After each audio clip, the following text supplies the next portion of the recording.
تو آج کی ویڈیو میں آپ کو ایک بہت ضروری سوال کا جواب دوں گی۔ مجھ سے کسی نے ایک کویسچن کیا تھا اور میں اس کویسچن کا آنسر جو ہے آپ کو اس ویڈیو میں ضرور بتاؤں گی۔ تو جو کسی نے مجھ سے سوال کیا تھا، سوال یہ کیا تھا کہ بہن خدا آپ کسے کہتے ہیں؟ خدا کے معنی مفہوم کیا ہے؟ خدا کا ترجمہ کیا ہے؟ پلیز ذرا ضرور بتانا پلیز۔ تو جب انہوں نے اتنی ریکویسٹ کی ہے تو میں ان کو بتاؤں گی، اور انہوں نے ہم سے پوچھا ہے کہ ہم جو ہیں وہ خدا کس سے کہتے ہیں۔ مسیحی لوگوں سے انہوں نے کویسچن کیا ہے کہ ہم خدا کس سے کہتے ہیں، تو میں ان کو ضرور بتاؤں گی کہ ہم خدا کس سے کہتے ہیں۔ تو جب ہم بائبل مقدس کو کھولتے ہیں تو خدا کے کلام میں سے پہلے صفحے میں ہی ہمیں پہلا جو لفظ ملتا ہے وہ خدا ہے۔ اور پیدائش کی کتاب جو بائبل مقدس کی پہلی کتاب ہے، وہاں پہ ہی ہمیں خدا کے بارے میں، خدا کی صفات کے بارے میں بتایا گیا ہے کہ خدا کون سی ہستی ہے۔ خدا وہ ہے جس نے آسمان اور زمین کو بنایا، جس نے دنیا کی ہر ایک چیز کو خلق کیا، جس نے سمندر کے جانداروں کو بنایا، جس نے آسمان اور زمین کو قائم کیا، جس نے روشنی بنائی، جس نے اندھیرا بنایا، جس کی روح پانیوں پہ جنبش کرتی تھی۔ خدا وہ ہے جو اس دنیا کا بنانے والا ہے۔ اس نے انسانوں کو کریٹ کیا، ہوا اور آدم کو بنایا، دنیا کی ہر ایک چیز کو خدا نے بنایا۔ اور خدا کی یہ ساری صفات جو ہیں وہ ہمیں بائبل مقدس کے پہلے چیپٹر میں ہی مل جاتی ہیں، جس کی شروعات خدا لفظ سے ہوتی ہے۔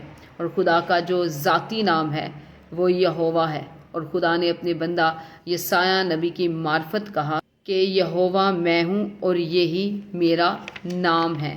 تو اس کو پڑھنے کے لیے آپ یسایہ کی کتاب اس کا چیپٹر نمبر 42 اور ورس نمبر 8 پڑھ سکتے ہیں، جہاں پہ خدا نے اپنا نام خود بتایا ہے۔ اور یہ نام تقریباً بائبل مقدس میں 7000 مرتبہ آیا ہے، اور یہ نام بائبل میں خدا کے لیے استعمال ہونے والے کسی بھی لقب یا کسی بھی دوسرے نام کی نسبت زیادہ مرتبہ آیا ہے۔ تو اب بات کرتے ہیں کہ خدا کا ترجمہ کیا ہے۔ خدا جو ہے وہ خود بخود ہے، جو ازل سے ہے، جس کو کسی نے نہیں بنایا۔ تو جب ہم خدا کے پاک کلام میں سے پیدائش کی کتاب اس کا پہلا باب اور اس کی پہلی آیت پڑھتے ہیں تو خدا کی تعریف جو ہے وہ کچھ اس طرح سے بھی بتائی گئی ہے کہ خدا کا نام کا مطلب کیا ہے۔ خدا ایک ایسی ہستی ہے جس کی عبادت کی جانی چاہیے اور جو طاقت کا مالک ہے۔ لفظ خدا کے لیے عبرانی میں لفظ الوہیم استعمال ہوا ہے، جو خدا کی عزت، عظمت اور شان کی طرف اشارہ کرتا ہے۔ اور اگر اور ہم مزید خدا کے بارے میں بات کریں تو بائبل مقدس میں اکارڈنگ ٹو بائبل آپ کو بتا رہی ہوں کہ بائبل مقدس میں خدا کو الگ الگ ناموں سے پکارا گیا ہے۔ خدا کے ناموں میں سے ایک نام جو ہے وہ ہے قدیم الایام۔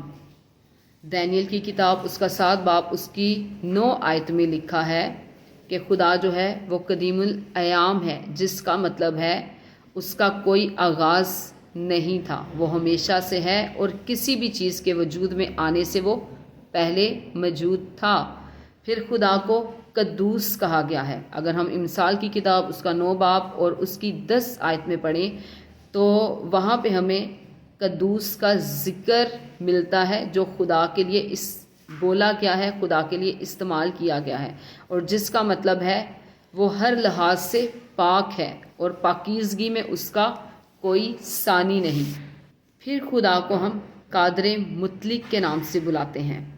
پیدائش 28 باب اور اس کی 3 آیت میں ہمیں قادر مطلق کا ذکر ملتا ہے، جس کا مطلب ہے وہ لامحدود قدرت کا مالک ہے۔ قادر مطلق کے لیے عبرانی لفظ ایل شدائی پاک کلام میں 7 مرتبہ آیا ہے، اور اردو میں اس کا ترجمہ خدائے قادر، خدائے قادر مطلق اور قادر مطلق خدا کیا جاتا ہے۔ پھر خدا کو ہم رب الافواج کہہ کے پکارتے ہیں۔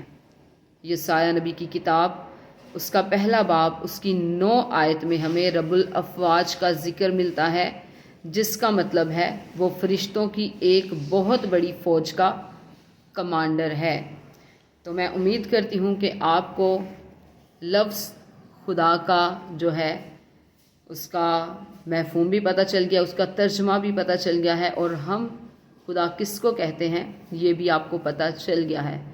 وہ ہستی جس کی عبادت کی جانی چاہیے، وہ ہستی جس نے اس تمام زمین آسمان کو، اس دنیا کو کریٹ کیا، وہ خدا ہے۔ اور خدا جو ہے وہ خود بخود ہے، اس کا بنانے والا کوئی نہیں، وہ ازل سے ہے، وہ آسمان اور زمین کے قائم ہونے سے پہلے سے ہے۔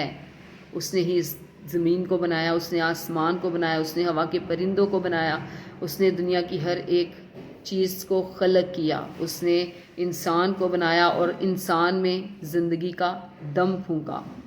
خدا نے ہم میں اپنا دم پھونکا اور ہمیں جیتی جان کیا، اور جس خدا نے ہمیں زندگی دی ہے، جس خدا نے ہمیں اس روئے زمین میں بھیجا ہے اپنی عبادت، اپنی پرستش، اپنی بندگی کرنے کے لیے، تو ہمیں اس خدا کی تعریف کرنی ہے، اس کی تمجید کرنی ہے، اس کی حمد و ثنا کرنی ہے اور اسی کی عبادت کرنی ہے۔ آمین۔ اور خدا کو فدیہ دینے والا بھی کہا جاتا ہے، کیونکہ اس نے اپنے اکلوتے بیٹے کا انسانوں کی خاطر فدیہ دیا، جس بیٹے نے باپ کی فرما برداری کرتے ہوئے اس کے حکموں کو مانا اور اپنی جان کو صلیب پہ قربان کر دیا تاکہ ہماری رہائی ہو سکے، ہماری نوبت جو ہے وہ نجات تک پہنچے۔ تو میرا ایمان ہے کہ آپ کو سمجھ آ گئی ہے کہ خدا جو ہے وہ بہت عظیم ہستی ہے، اور خدا جو ہے وہ خود بخود ہے، اس کا کوئی ثانی نہیں ہے۔ تو اسی کی بندگی کرنی ہے، اس کی حضوری میں جھکنا ہے اور اسی کو سجدہ کرنا ہے۔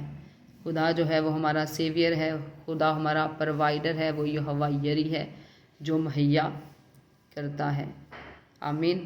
Good bless you, praise the Lord, hallelujah. تو یہ ساری باتیں جو ہیں میں نے آپ کو اکارڈنگ ٹو بائبل بتائی ہیں، خدا کے تعریف کے بارے میں کہ خدا کیسی ہستی ہے اور وہ ہماری زندگیوں سے کیا کام لینا چاہتا ہے، اور خدا کا مطلب کیا ہے، خدا کا مفہوم کیا ہے، یہ ساری چیزیں میں نے آپ کو بتا دی ہیں۔ اس کی قدرت جو ہے وہ لا محدود ہے، اور وہ ہر ایک چیز کا مالک خدا ہے۔ آمین۔ God bless you. ہمیشہ شاد رہیں، آباد رہیں، اور جیسے جیسے خداوند آپ کو توفیق دے، خداوند کی خدمت کے کاموں کو کرتے رہیں۔ God bless you.